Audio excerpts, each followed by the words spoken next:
हाँ तो भाई मेरे, मैं सुब्रतो विश्वास और आज की इस वीडियो में हम लोग बात करने वाले हैं यूज़ मेमो हुक के डिपेंडेंसीज के बारे में। ठीक है, तो डिपेंडेंसीज क्या होता है काफ़ी इंटरेस्टिंग तरीके से समझेंगे और रियल वर्ल्ड तरीके से समझेंगे और बहुत ही जल्दी समझेंगे, क्योंकि ऐसा भी नहीं है बहुत ही कॉम्प्लिकेटेड चीज़ है, लेकिन मैं चाहता हूँ कि आप अच्छे से समझें ताकि आपको बार बार वो चीज़ समझना ना पड़े। ठीक है, तो हम लोग सिंपल कोड लेंगे, 50% रियल वर्ल्ड समझ सकते हैं, 100% नहीं। जैसे मैं हर वीडियो में बोलता हूँ, हम लोग रियल वर्ल्ड एग्जांपल देखेंगे कब, जब हम लोग हर एक फंडामेंटल चीज़ को अच्छे से समझ जाएंगे। ठीक है, स्टार्टिंग से अगर रियल वर्ल्ड पकड़ेंगे तो फिर नहीं समझ में आएगा ना, फिर कॉम्प्लिकेटेड लगेगा। तो स्टार्टिंग से कुछ ऐसी अजीब सा एग्जाम्पल लेंगे जिसका कोई सेंस नहीं बनता, क्योंकि हमें वो कॉन्सेप्ट समझना है। ठीक है, तो चलिए समझते हैं कि डिपेंडेंसीज होता क्या, व्हाट आर डिपेंडेंसीज या फिर व्हाट इज़ डिपेंडेंसीज, जो भी बोल सकते हैं। इंग्लिश में जो भी इसका करेक्शन हो सकता है समझ सकते हैं कि हिंदी में इसको बोलेंगे कि डिपेंडेंसीज होता क्या है।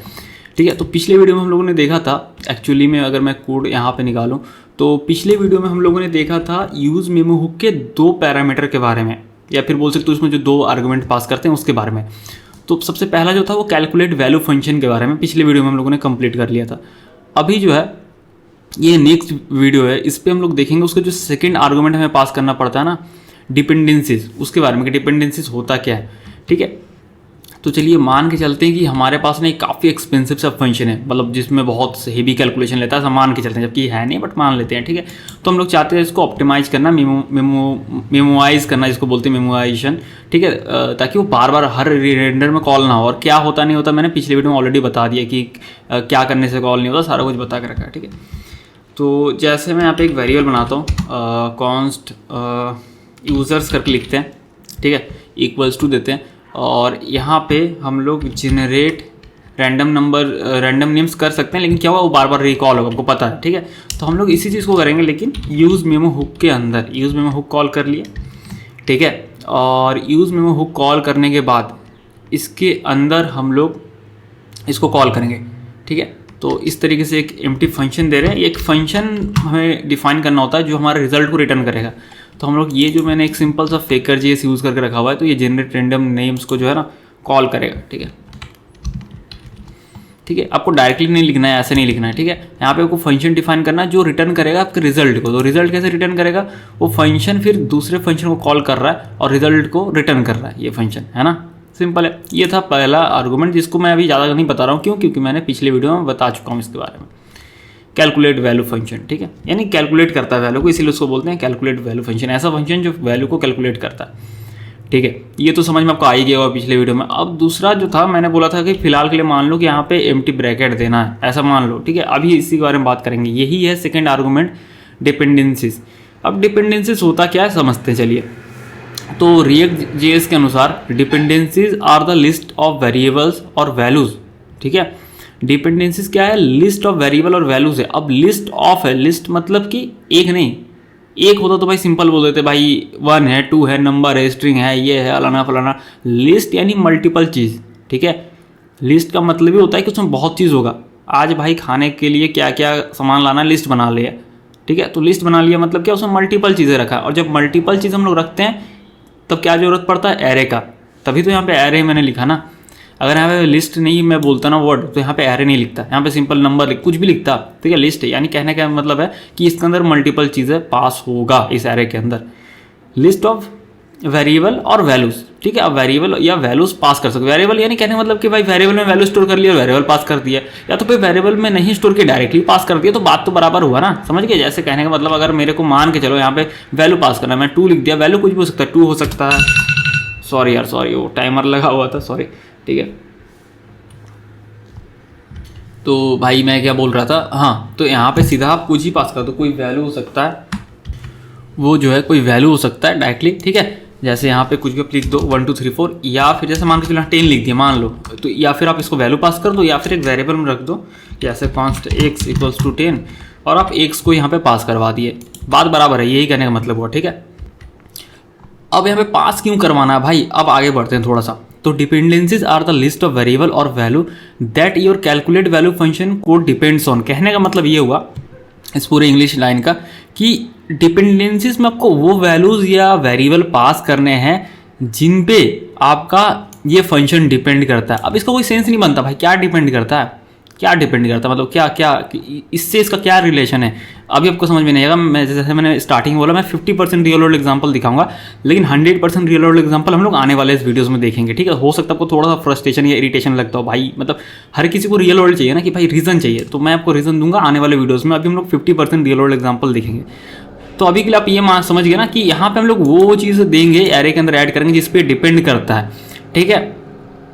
अब इससे होगा क्या, ये इससे होगा क्या, मतलब अगर दे भी दिए, चलो ठीक है, यहाँ पे XYZ ऐसे दे दिए, तो इससे क्या हो जाएगा, चलो मान लेते हैं, समझ में आ गया, डिपेंड करता है इस पर, मान लेते हैं थोड़ी देर के लिए। तो इससे होगा क्या, इससे होगा ये कि डिपेंडेंसीज में अब जो भी वेरिएबल या वैल्यूज देंगे वो नेक्स्ट रेंडर, यानी कि पहला रेंडर में देखो ये तो कॉल होना है, लेकिन नेक्स्ट रेंडर में ये कॉल नहीं होगा, क्योंकि ऑप्टिमाइजर मेमोआइजर, तो ये हैवी वाला फंक्शन जो एक्सपेंसिव कैलकुलेशन है ये नहीं कॉल होगा, तो आपका भाई बच जाएगा, ठीक है, रिसोर्सेज। ये डिपेंडेंसीज जो देंगे ना, ये हर उसका कंडीशन यहाँ पे एक होता है, कंडीशन ये है कि ये डिपेंडेंसीज चेंज नहीं होना चाहिए, अगर ये चेंज होता है तो ये फिर से रिकैलकुलेट होगा। यानी कि हम लोग यहाँ पे अब इसको अलग एंगल से समझे तो ये समझ सकते हैं कि डिपेंडेंसीज में जो वैल्यू देंगे ना, जिस पे फंक्शन डिपेंड है, अगर वो डिपेंडेंसीज चेंज होता है, यानी XYZ के वैल्यू समहाउ अगर चेंज होता है तो फिर ये रिकैलकुलेट होगा।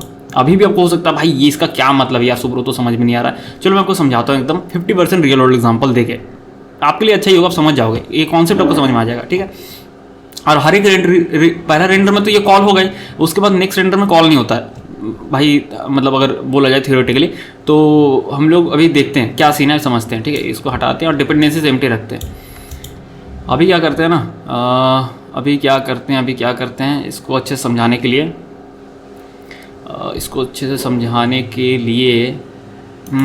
ठीक है, हाँ, एक चीज़ समझ में आ गया।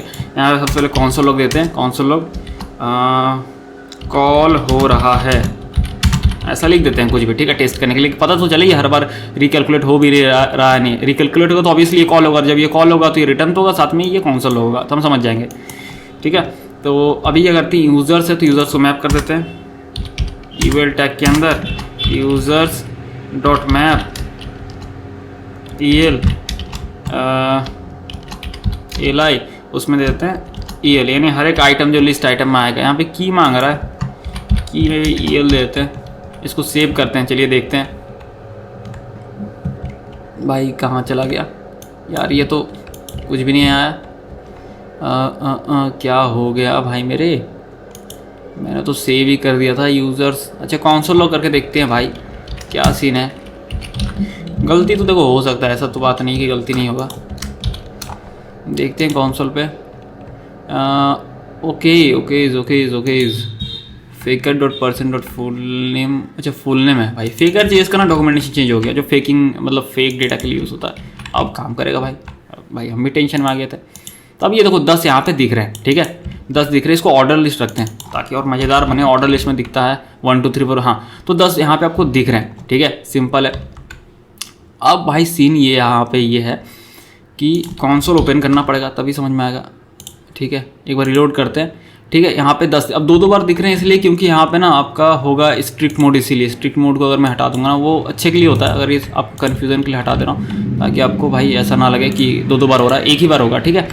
अभी क्या करते हैं ना, अभी भाई मेरे अभी यहाँ पे क्या करते हैं, एक काउंटर रखते हैं, ठीक है, जल्दी से const counter set counter use state 0 देते हैं और यहाँ पे एक h1 टैग देते हैं, यहाँ लिखते हैं काउंटर और यहाँ पे काउंटर दे देते हैं, ठीक है। और अभी हो क्या रहा है आपको समझ में आ गया, अरे भाई ये तो गिटहब का सजेशन आ जा रहा है। अभी हो क्या रहा है आपको समझ में आ जाएगा, बटन देते हैं और यहाँ पे लिखते हैं इंक्रीज काउंटर, ठीक है, और यहाँ पे ऑन क्लिक पे दे देते हैं एक इनलाइन फंक्शन फटाक से देते हैं भाई, जिसमें करते हैं सेट काउंटर को बढ़ाते हैं। अब समझ में आ गया, रुको भाई टेंशन मतलब भी समझाते हैं, इसका क्या लेना देना है। इसको सेव करते हैं, वापस जाते हैं, ठीक है, यहाँ पे रुक जाओ यार, इसको थोड़ा छोटा करते हैं, हाँ ठीक है। तो एक बार हुआ, अब जैसे काउंटर बढ़ाएंगे ना तो यहाँ पे देखो ये काउंटर जैसे जैसे बढ़ा रहे हैं आपको यहाँ पे दिख रहा है कि ये कॉल हो रहा है।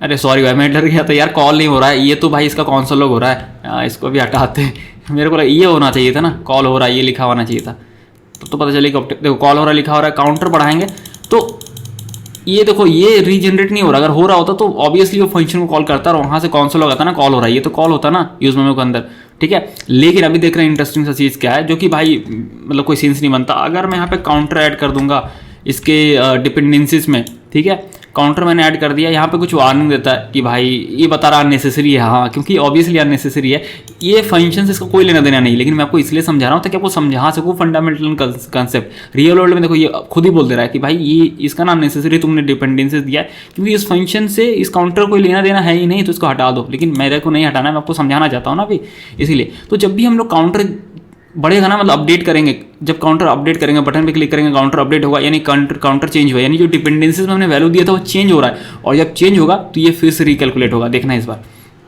मैं रिलोड करता हूँ, एक बार हुआ, जैसे करूँगा ना ये तो क्योंकि रीजनरेट हो रहा है ना हर बार, तो नया अलग अलग डेटा आ रहा है। देखो काउंटर जैसे बढ़ रहा है कॉल हो रहा है, ये देखो काउंटर यहाँ भी बढ़ता जा रहा है। ये इससे कोई लेना देना नहीं है, ये 5-5 के मत समझना। कंसोल लॉग में मतलब एक बार में नहीं दिखता है, ये काउंट दिखाता है कि भाई इतना बार ये हुआ है। और देखो ना यहाँ पे डेटा भी अलग अलग दिख रहा है, क्यों? क्योंकि जैसे क्लिक करूंगा ना ये 12 हो गया, और 12 हुआ ना तो काउंटर चेंज हुआ ना, डिपेंडेंसीज में जो दिया था नेक्स्ट बार रेंडर वो तो चेंज हुआ कि भाई पिछले बार तो 11 था, अभी तो 12 हुआ है, यानी चेंज हुआ है। तो तुम ना फंक्शन को फिर से रिकैलकुलेट करो, समझ गया? ये चीज़ है।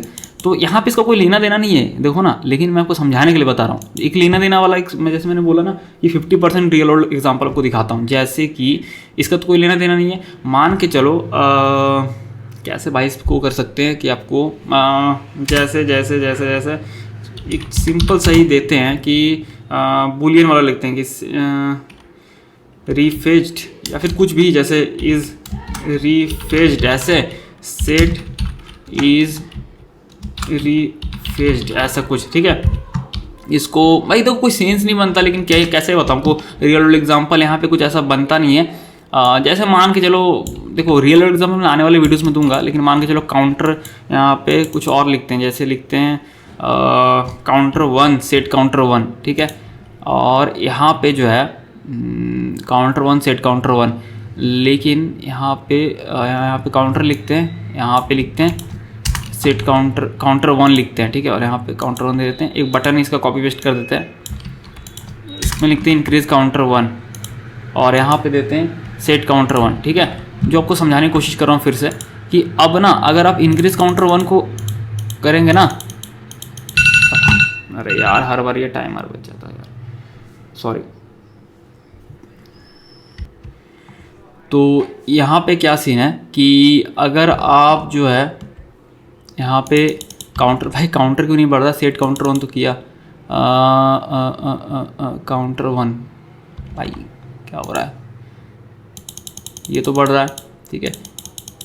ये क्या हो गया? रुको रुको रुको, counter 1 set counter 1 use state 0 counter 1